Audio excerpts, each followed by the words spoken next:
جی ظاہر ہم بات کر رہے تھے رسالت مآب صلی اللہ علیہ وسلم کی دو صاحبزادیوں کی، سیدہ رقیہ بنت محمد سلام اللہ علیہ اور ام کلثوم بنت محمد سلام اللہ علیہ۔ سیدہ رقیہ کو عتبہ نے ڈیورس دے دی اور عتیبہ نے بہت مس بہیو کر کے رسول اللہ صلی اللہ علیہ وسلم کو پبلکلی ڈسکریس کرنے کی کوشش کر کے آپ کی دوسری بیٹی ام کلثوم بنت محمد سلام اللہ علیہ کو ڈیورس دی، جس پر رسالت مآب صلی اللہ علیہ وسلم نے فرمایا کہ اللہ کریم اپنے کتوں میں سے کتا اس پر مسلط کر دے۔ یہ اور ہم یہ بھی بات کر چکے کہ سرکار کی بات سارے جانتے تھے کہ پوری ہو جاتی ہے۔ ابو لہب اپنے بیٹے عتیبہ کے ساتھ ایک تجارتی سفر پہ جا رہا تھا اور ایک ایسی جگہ پہ یہ لوگ رکے جہاں پہ جنگل قریب تھا، صحرا۔ اچھا، آج کا یہ کانسیپٹ ہمیں سمجھنا پڑے گا۔ آج ہم روڈز پہ ٹریول کرتے ہیں، نہیں اگر ہم ہائی ویز یا موٹر ویز پہ جائیں تو سائڈوں پہ فینس بھی لگی ہوتی ہے کیونکہ جانور یا کوئی لوگ یہاں سے چڑھ کے اوپر نہ آئیں۔ یہ جس زمانے کی ہم بات کر رہے ہیں اس وقت صحرا میں سے جو بھی راستہ بنا ہوتا تھا جنگلوں میں سے گزرتے تھے، کہیں شارٹ کٹ ہوتا تھا، کہیں جنگل قریب ہوتا تھا، سو جنگل قریب تھا اور ڈرکا تھا ابو لہب کو کہ سرکار ختمی مرتبت کی کہی ہوئی بات پوری ہو جاتی ہے۔ تو اس نے اپنے کارواں کے لوگوں کو، اب چونکہ رچ تھا تو یہ لیڈ کر رہا تھا اس کاروان کو، جتنے بھی لوگ تھے تجارتی کارواں کو، تو اس نے کہا کہ میرے بیٹے کی حفاظت کا خاص خیال کرو۔ تو جتنے ان کے پاس ساز و سامان ایسا تھا جو پلیس کیا جا سکتا تھا، جی وہ اس کے ارد گرد پلیس کر دیا گیا، یعنی وہ لیٹ سے وہ لیٹا ہے تو اس کے چاروں طرف چیزیں رکھ دی گئی، سامان رکھ دیا گیا اور اس کے بعد سامان سے لدے ہوئے اونٹ باہر بٹھا دیے گئے۔ اب یوں سمجھیں کہ دو لیئر آف سیکیورٹی ایڈ ہو گئی، درمیان میں وہ لیٹا ہوا ہے۔ اگر یہ ہم سمجھیں کہ وہ لیٹا ہوا تھا تو اس کے چاروں طرف پہلے سامان رکھ دیا، اس کے بعد اونٹ سامان سے لدے ہوئے ادھر، اور اس کے بعد سیکیورٹی کے لیے لوگ بھی جو غلام یا قافلے کی سیکیورٹی کے لیے ان کو بھی بٹھا دیا، سلا دیا گیا۔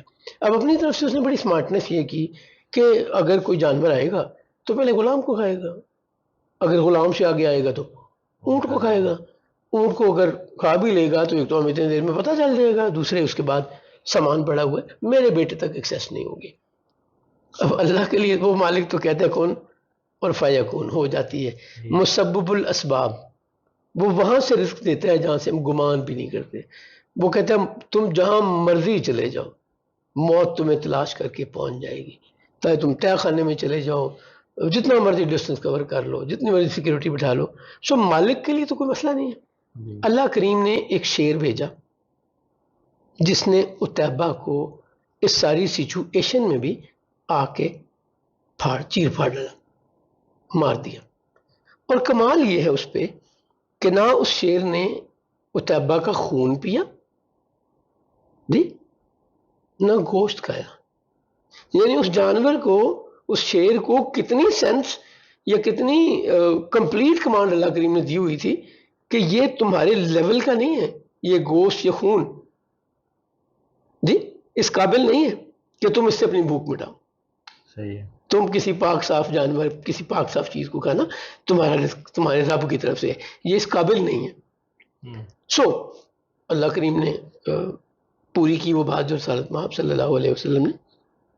یہ اس واقعے کے تقریباً سال ڈیڑھ میں، دو میں، عثمان بن عفان، جنہیں ہم عام زبان میں عثمان غنی کہتے ہیں رضی اللہ عنہ، ایمان لے ہیں۔ بنی امیہ سے تھے، رچ آدمی تھے، بڑے خوش لباس تھے، بڑی خوب گفتگو کا ہنر تھا، یعنی مشکل سے مشکل بات بڑے آرام سے کہہ لیتے تھے۔ کسی سے کوئی نیگوشیشن کرنی ہو، کوئی ڈیبیٹ کرنی ہو، کوئی ڈیلیبریٹ کرنا ہو تو ہی ہیڈ ونڈرفل اسکل۔ سخی بھی بہت تھے، یہ ہم آج تک ان کے بارے میں جانتے ہیں، پڑھتے ہیں۔ تو سرکار ختمی مرتبہ صلی اللہ علیہ وسلم نے رقیہ بنت محمد کا نکاح عثمان غنی سے کر دیا، ٹھیک ہو گیا۔ اور جب ہجرت کی، ہجرت پہلے تو 5 ہجری میں پہلی ہجرت حبشہ ہوتی ہے۔ ہجرت حبشہ میں جناب عثمان بن عفان اور سیدہ رقیہ بنت محمد دونوں ہجرت کر کے حبشہ جاتے ہیں۔ جب سرکار نے 22-25 لوگ ٹوٹل تھے، 18 لوگوں کو اجازت دے دی کہ یہاں حالات بڑے مشکل ہیں، بڑی پریشانی ہے، تکلیف اور مصیبت ہے، تو تم لوگ حبشہ چلے جاؤ، پہلی ہجرت حبشہ میں۔ تو سرکار نے وہاں پہ ایک بڑی خوبصورت بات کہی ہے، آپ فرماتے ہیں کہ لوط علیہ السلام، ابراہیم ابو الانبیاء کے بھتیجے لوط علیہ السلام کے بعد اور ان کی بیوی کے بعد یہ پہلا کپل ہے جنہوں نے اللہ کی راہ میں ہجرت کی، یعنی یہ عزت حاصل ہوئی سیدہ رقیہ بنت محمد اور جناب عثمان بن عفان کو کہ جناب لوط علیہ السلام اللہ کے نبی کے بعد اللہ کی راہ میں یہ کپل پہلا ہے 4000 سال بعد کم و بیش جس نے اللہ کی راہ میں ہجرت کی۔ آپ وہیں رہتی رہی، پھر جب مدینہ منورہ سرکار ختمی مرتبہ صلی اللہ علیہ وسلم ہجرت کر گئے تو یہ مدینہ منورہ آ گئی۔ جب بدر کا مارکا ہوا نا 2 ہجری میں، یعنی آپ یہ سمجھ لیں 8 اور 2 10 سال ان کا نکاح رہا۔ جب بدر میں نکلے سرکار تو سرکار جنگ کرنے کے لیے نہیں نکلے تھے، یہ بڑا ہی غلط کانسیپٹ یا ہم سمجھتے ہیں سوچتے ہیں، سرکار قافلے کو روکنے کے لیے گئے تھے۔ ہوا کیا تھا کہ جب ہجرت کر کے رسول اللہ اور تمام ساتھی آپ کے مدینہ منورہ آ گئے تو مکہ کے نان بلیورز کو، قریشیوں کو یہ خیال ہوا کہ یہ تو ہم سے بچ کے نکل گئے۔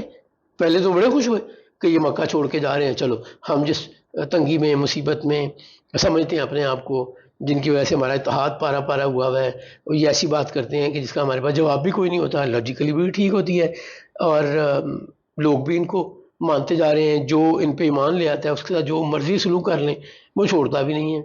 ہمارے غلام ہمارے سامنے کھڑے ہو گئے ہیں جو سانس نہیں لے پاتے تھے، ایمان لانے کے بعد وہ کہتے ہیں کہ ہم اپنی مرضی کے مالک ہیں، ہم اپنی مرضی سے اپنا دین اپنائیں گے، اور ان پہ جتنی مرضی سختی تکلیف کرتے جاؤ، تکلیفیں دو، وہ اپنے کام پہ اپنے دین پہ قائم ہے۔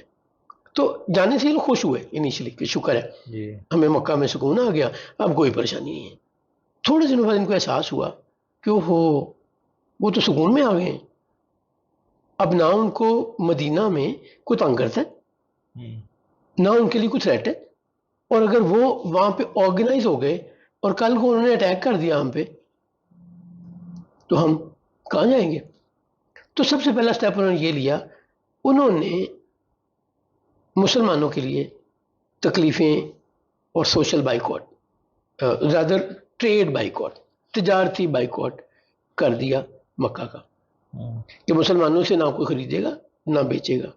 جی سرکار ختمی مرتبہ صلی اللہ علیہ وسلم نے اس کے جواب میں انہیں یہ پیغام بھجوایا کہ اگر تم ہمارا ٹریڈ بائیکاٹ ختم نہیں کرو گے تو ہم بھی تمہیں مدینہ سے گزرنے نہیں دیں گے۔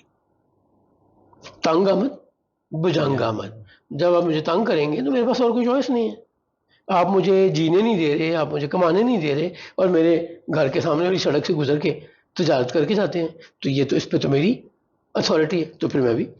سرکار نے یہ پابندی لگائی اور پیغام بھیجا، یعنی ون وے نہیں لگائی، اور کسی اور قافلے کسی اور تجارتی ایکٹیویٹی کو رسول اللہ صلی اللہ علیہ وسلم یا مسلمان کہیں کچھ بھی تنگ نہیں کرتے تھے، چھیڑتے نہیں تھے، انٹرسیپٹ نہیں کرتے تھے، ان کے لیے اتنا ہی کمفرٹیبل تھا مدینہ منورہ جتنا مسلمان رہتے ہوئے وہاں تھے۔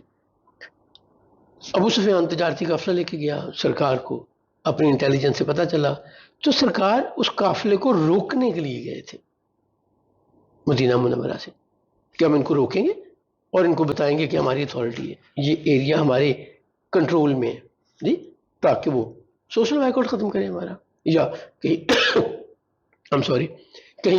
ہم سے نیگوشیٹ کریں۔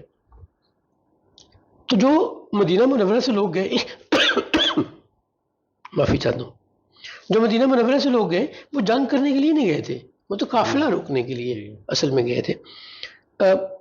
عثمان ابن عفان بھی جانا چاہتے تھے، تو سرکار نے ان سے پوچھا کہ رقیہ کا کیا حال ہے، تو انہوں نے کہا بیمار ہے، سخت بیمار ہے۔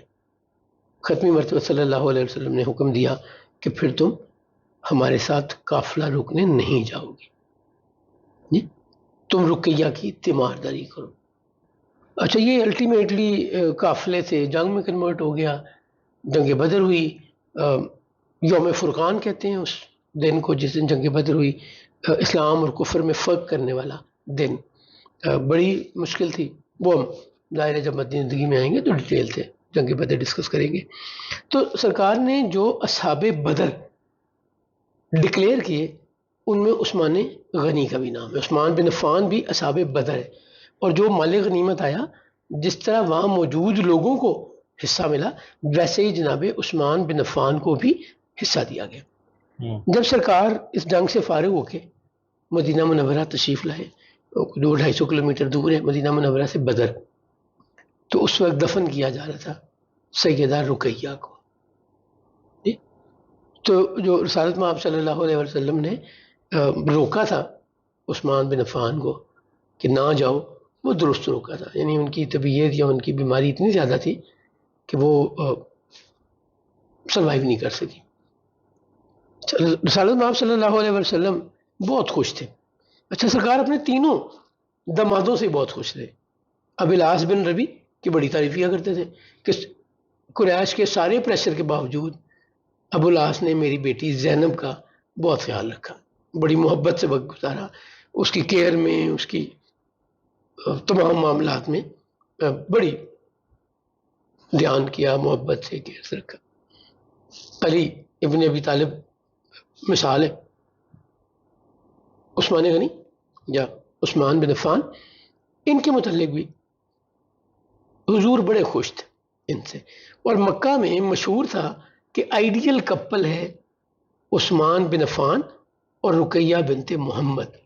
اتنے اچھے ایک دوسرے سے رہتے تھے، وہی ہیپی موڈ کپل، کوئی لڑائی نہیں، کوئی جھگڑا نہیں، کوئی ایک دوسرے سے شکوے نہیں، کوئی تنگی نہیں، اس قسم کی زندگی گزاری.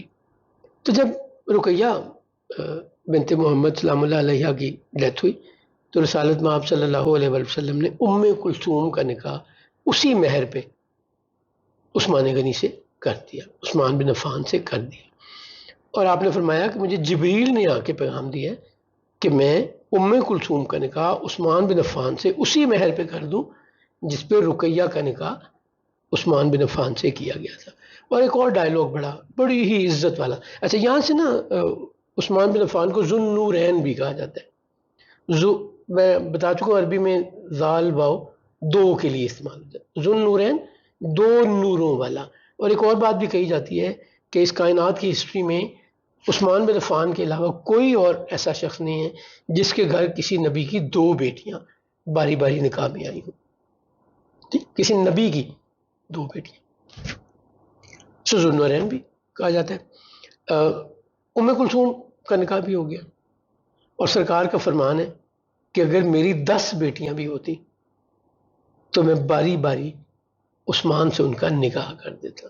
یعنی یہ ان کے کریکٹر کی، ان کے محبت کی، ان کی عادتوں کی، کیئر کرنے کی، اخلاق کی بہت بڑی گواہی ہے. ابھی ہمارے پاس وقت ہے، آج کے لیے اتنا ہی. امید ہے کہ ہمارے استاد پروفیسر وسیم قریشی صاحب نے جس طرف ہماری توجہ دلائی ہم اسے ایکسپلین کرنے میں کامیاب ہوئے. یہ غلطی میرے اینڈ پہ تھی. اس وقت ہم نے بات کرتے ہوئے بات کسی اور طرف نکل گئی تو ہم اس وقت ہی بات نہیں کر پائے. جی، تو سرکار کے گھرانے کی اب بات مکمل ہو جاتی ہے. حضور کی ساری اولاد کی ہم نے بات کر لی اور حضور کی وائف کی بات ہم اس وقت کر ہی چکے، سیدہ خدیجہ اور باقی. جی ناظرین، یہ تھی ہماری آج کی نشست. آپ سے ملاقات ہوگی اگلی نشست میں. تب تک کے لیے اللہ حافظ.